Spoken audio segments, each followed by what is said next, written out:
mindful of truth ever exceeding our knowledge and community ever exceeding our practice, reverently we covenant together, beginning with ourselves as we are, to share the strength of integrity and the heritage of the Spirit in the unending quest for wisdom and love.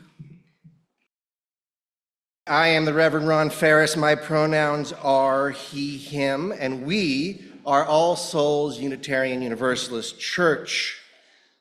Rooted in a community of love, the mission of All Souls is to cultivate compassion, foster spiritual connection, and enact transformative justice to heal ourselves and the world. Just want to root ourselves in where we are in the calendar. So last month was October, and we sort of engaged, particularly climactically maybe, last Sunday, with our ancestors. And so I like to think of October and the engagement with ancestors as sort of a portal into the underworld. And the underworld could be metaphorically a lot of different things, right? The other world, the spirit world, the world of creation where things are germinated before they produce, right? It's the world of inspiration where the Spirit resides and fills us. So October is the portal into the underworld. November is the underworld. We culminate our time together in November with our soil communion. So literally taking the substance of the ground as metaphor for our own interior creativity and sharing it with one another in a public way. So we are currently, maybe you didn't know this, you are in the underworld right now.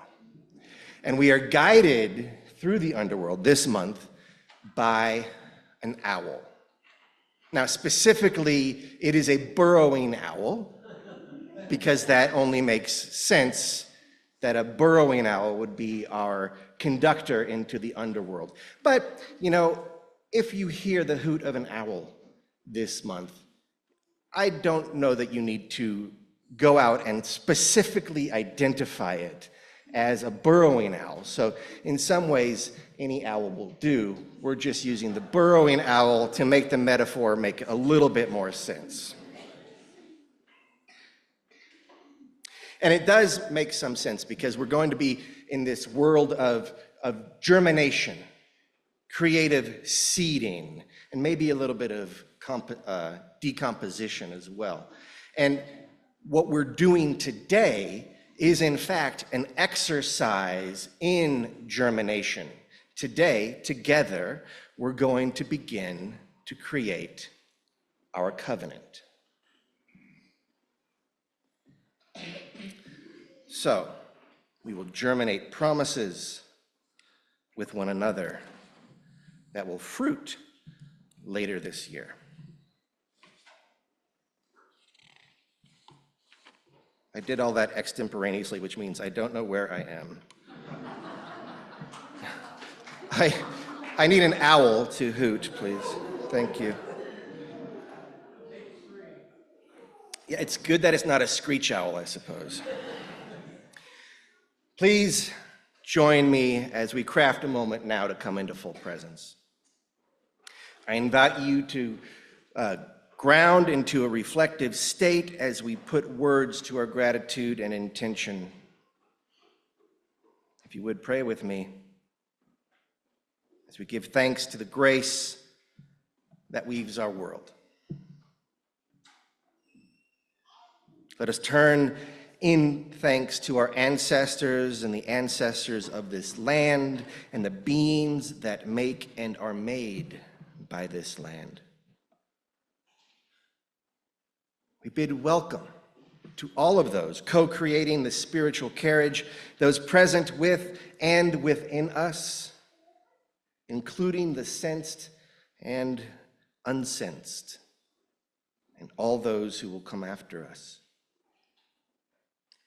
May our time here be rooted in love and expressed in our shared values. May it yield something nourishing, beneficial, and connective. This is our collective intent, and we ask what grace is open to influence, to hear our prayer with the hope of all here gathered. Last spring, the ASUUC board approved a practice of splitting our offering plate every Sunday. In keeping with our mission purpose calling, we are pleased to be able to partner with organizations whose values dovetail with our own. This month, we are sharing the collection plate with the American Red Cross.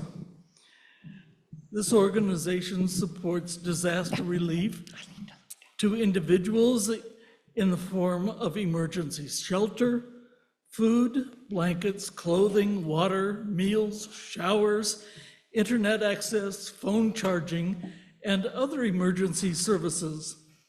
The response to Hurricane Milton and Helene has been an enormous undertaking and will continue for months.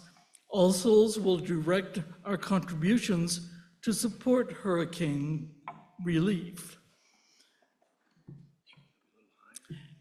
We thank you for your generosity.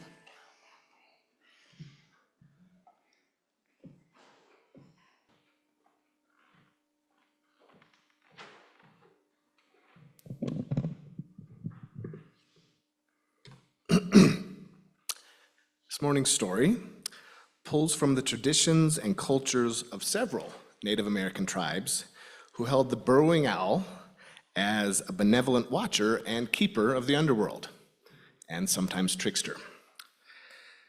It's inevitable that as I retell this story, that my own heritage and culture gets introduced into the mix.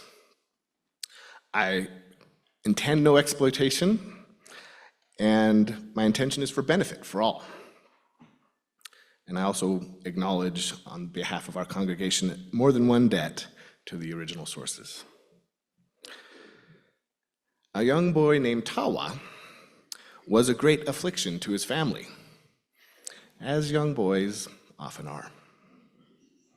Tawa's father became more and more upset with Tawa, as fathers often do. Then one day, Tawa's father did something he regretted almost as soon as he did it. One day, when Tawa's father went to speak to him, Tawa sat down, closed his mouth, and just shook his head to everything his father said. Didn't matter what he said, didn't matter what he asked, Tawa sat.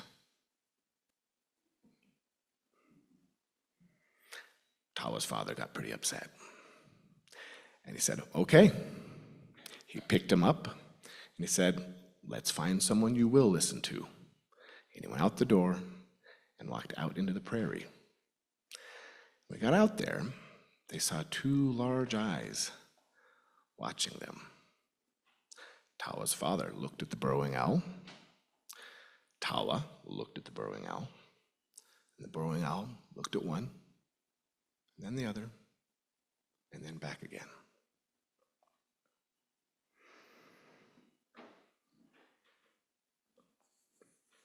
Tawa's father spoke to the owl. He said, Coco, my son has become a problem. I leave him with you in hopes that you can teach him something. And he put him on the ground, he turned around and he walked away. Almost as soon as he had begun to walk away, regret settled on his heart like a heavy stone.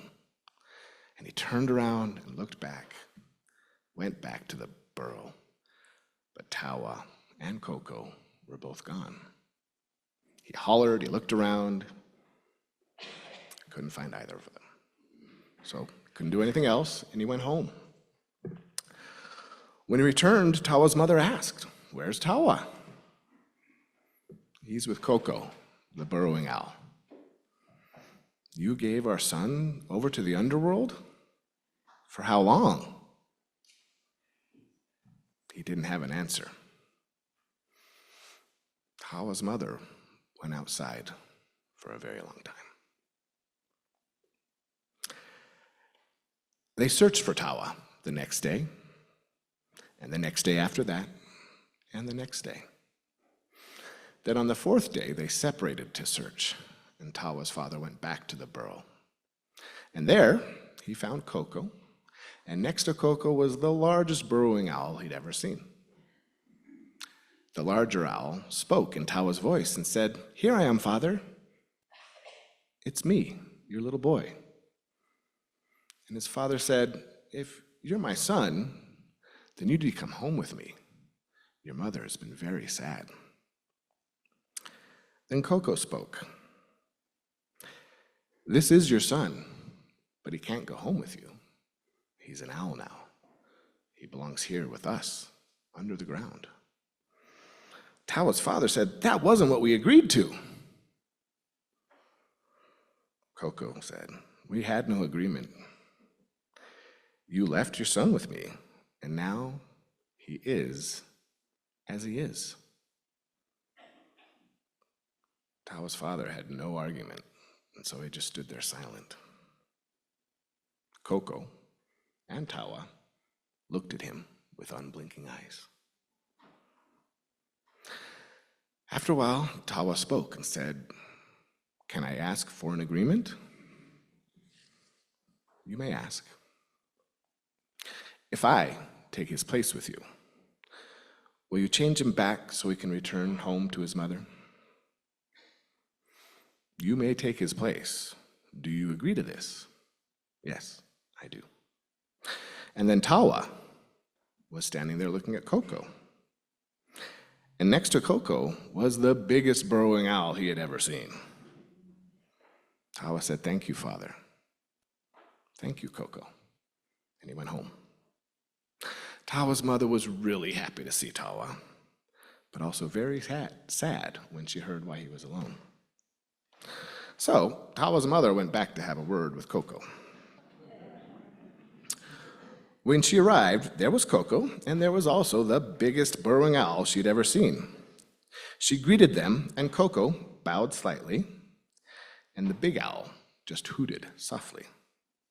She asked, why was Tawa able to speak with his own voice, but his father has only hooted?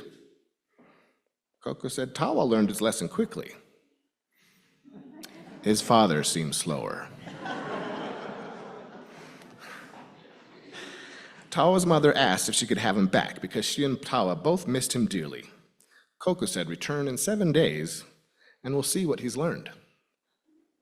So she had no really other option. She came back 7 days later. Coco bowed slightly on his long legs and then turned to the big owl and asked, what have you learned? The big owl hooted and then hooted some more. Coco said, there are many things you could have learned from your time in the underworld, but that is not one of them. And then Tawa's mother was standing alone next to Coco's burrow. Not knowing what else to do, she waited another 7 days and came back.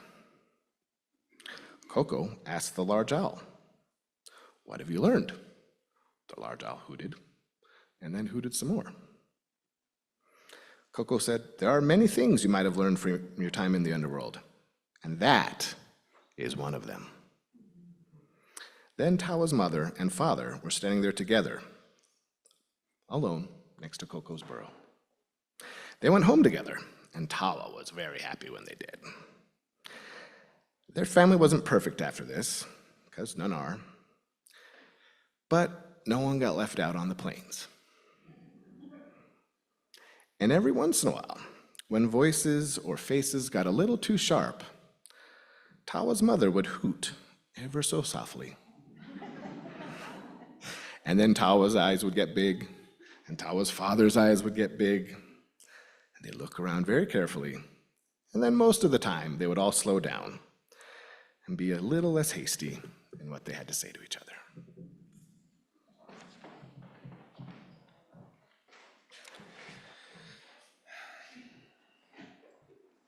So last spring, your board, the ASUUC board, approved, oh, nope, that's sorry. Gosh. It was calendarically anchored, the first part of the reflection, so. But not last spring, but rather this December. In fact, December 15th. It's going to be an amazing day here.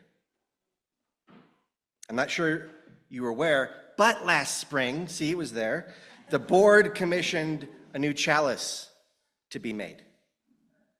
With the return of High Plains, a new minister, new UUA values, etc., it was felt that we were entering a new era together at All Souls. So we'll celebrate us and reveal a new chalice on December 15th.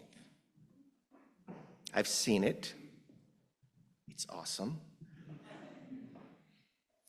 So I was going to reveal our mission and covenant on that day also, make it a big reveal day.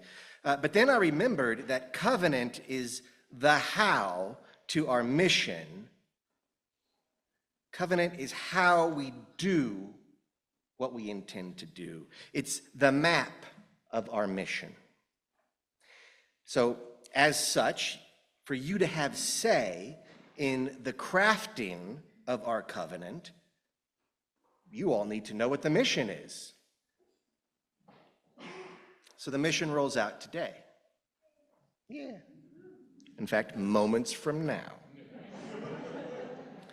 So the mission, by the way, was created first by polling all of you in church and at home for initial concepts and things that you found important to a mission. And then the board, the council, and my team on ministry took those initial inputs as the raw material of intention.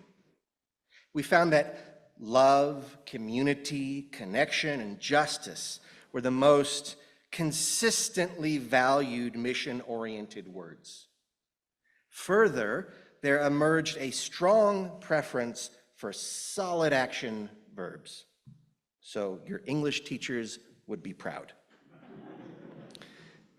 The board and my team on ministry then refined a set of possible mission statements that featured those verby concepts, and the board eventually, and I think unanimously, settled on one to endorse. So if you were paying attention at the call to all souls, you've already heard it. So are you ready? Are you ready? All right, here we go. Here's the mission statement.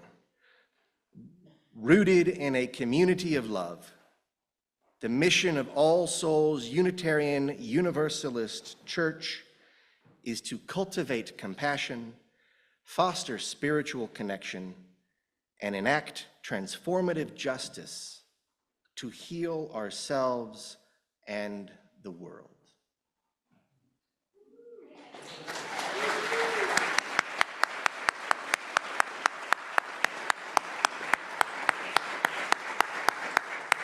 Now, I think that is an awesome mission statement, and I've seen a few. I like it a lot, and we're not done yet. We will deploy it, we will sit with it, we will activate it and use it and see if it needs further refining. Each of you will have another chance to offer feedback on it in the spring. And then we will vote on the results of that process at the annual meeting. So you will still have 2 formal opportunities to put your own twist or blessing on it. So now that we have our working mission statement, we may proceed to crafting our new covenant. But before we embark on that journey, perhaps it would do some good to investigate the history of this thing called covenant, which in a historically linear way goes way, way back to our Hebraic roots. It likely, in fact, has antecedents that predate the ancient Yahwists. But for our purposes in lineage, the ancient Israelites will suffice as, to put too fine a point on it, it's Genesis. Yeah, little theological nerd joke there. So the God of Abraham trucked in promises. The first covenants in our lineage were those made from the Hebraic God to humanity. Eventually, these agreements became more mutual. We started promising things to God, even as God promised things to us. In essence, these covenants established how the divine and we mortals will behave in relation to one another for our mutual flourishing. So that kind of shared promise is not unique to the Hebrews, mind you. Traditions from every corner of the earth have some set of agreements with the divine by whatever name. And these agreements serve to maintain the universe. From the Aztec to Confucian, from Sikh to Ute, one way to view such compacts is as a map of survival, spiced with meaning, such that surviving becomes thriving. So spirituality is the aroma of meaning. You could also read covenant as a divine model for human communities.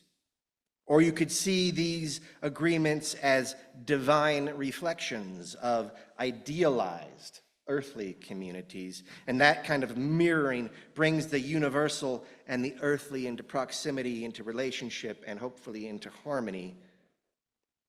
In any case, these primordial covenants ensured that the universe would maintain not so much the status quo, but something like procreative trajectories.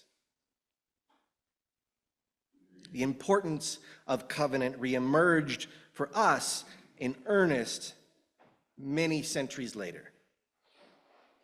As the Bible was translated into local languages and the rate of literacy climbed, covenant became a way to manage authority. Without the central authority of an ecclesiastical elite like the Pope, reading the Bible by yourself could result in the atomization of the tradition. This is like the proto-version of do your own research. And that potentially can turn the power of religious conviction over to the hands of the self-serving. Not that ecclesiastical authority was much different in that respect. So how would we bind together as a community of spirit without centralized authority? How would we guard against the corruption of our newfound freedom? We would return to promises, to the divine, to the earth, and to each other. We would make covenant. But covenant is not only a prophylactic against corruption, it not only seeks to guard against and transform bad actors, it also calls all of us up to practices and postures to which we might not otherwise aspire. There's an implication here, a lingering resonance from the old understanding with the Holy of Holies. It may be that in a human-to-human covenant, we are implicitly recognizing the divine nature of one another and the divine power of our intention, hope, and promise. It may be that without promising to see it in each other, we lose sight of the divine altogether. So by crafting a covenant that centers relationship as a method of meaningful flourishing, we engage in a kind of sorcery. We turn a statement of values and intent into a vehicle of spiritual engagement. Promise is practice. Promise is spiritual practice. And believe it or not, that is why we have committees and teams and policies and procedures and coffee. This is why we have process. This is why we have bylaws and a mission. And it is why we need covenant. To turn our practices into to turn our promises into spiritual practices. Without covenant, all those other structures remain containers only, surviving but not thriving, still waiting for the water of life to fill them, still waiting for the Spirit of us to infuse them, which is reciprocal because that in turn infuses us with Spirit, with the vitality, harmony, and method of our sacred, beautiful yearning for relationship and meaningful lives. Covenant is our stated devotion to the life-giving force that we conjure together.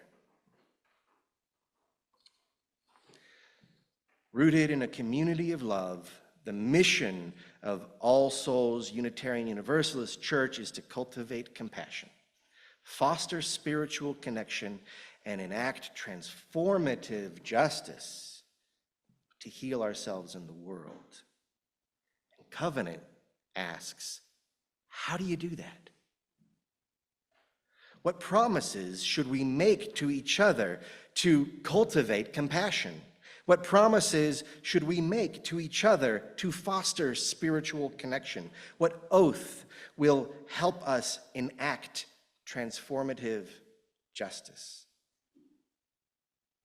What promise will help us root in loving community? These are big questions.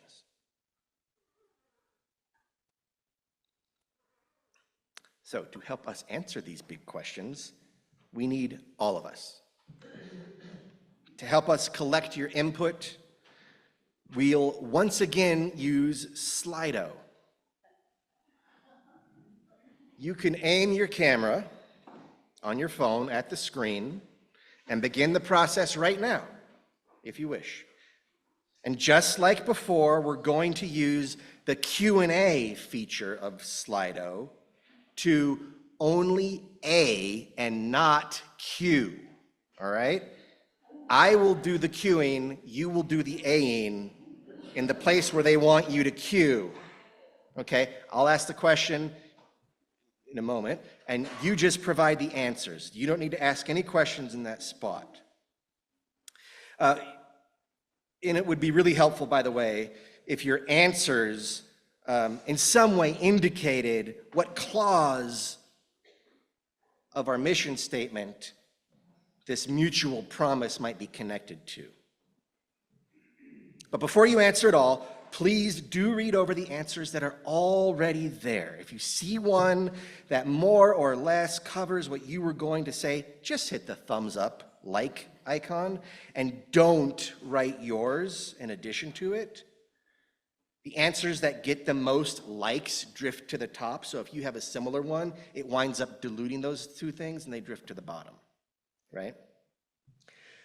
I strongly encourage you to return throughout the week to like new entries that have been logged since you last checked. Because if you don't want to do it right now, you don't have to worry. There's a special message from the minister, it's me, waiting for you in your email inbox when you get home. So this will be open, I believe, for the, I think until Thursday, maybe? Okay, so you could do it now, you can go home and do more later, you could do more later, until like Thursday or Friday. So, to recap, are you going to ask a question in the Q&A? Yeah.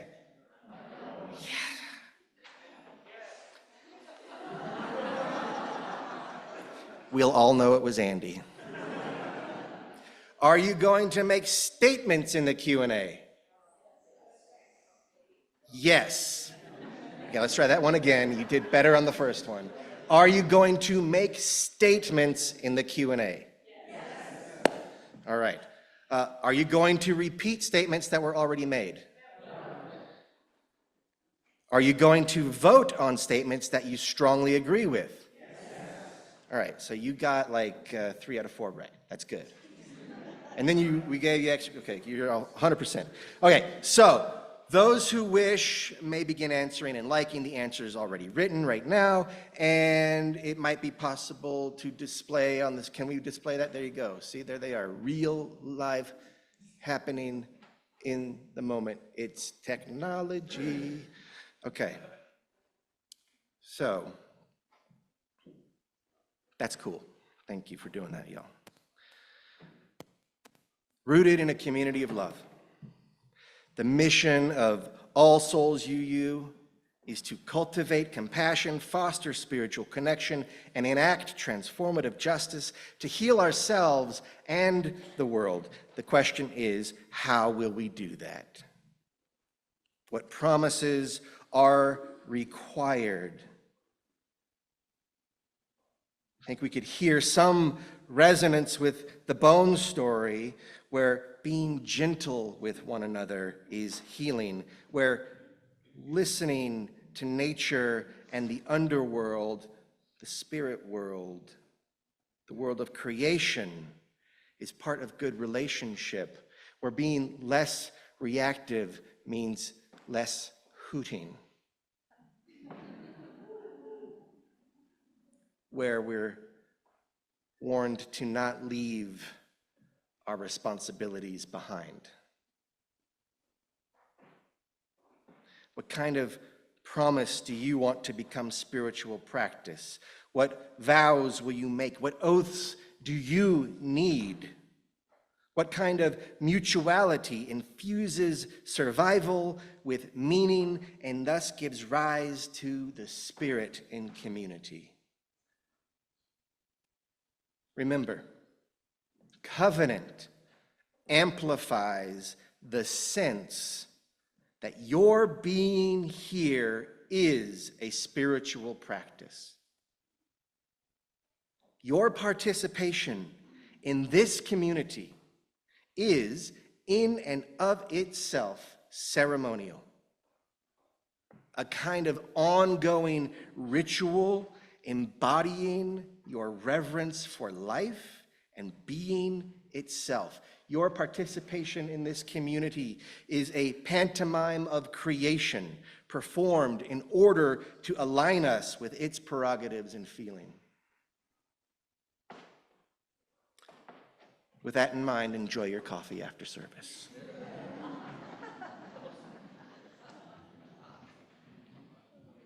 As we leave this sacred time and place that we have co-created together, with our intention and engagement, let us leave knowing that we hold in this space the spiritual path necessary to take us from surviving to thriving, from containing to infused with the Spirit. Whew. Let us go in peace and let us go singing. One more song.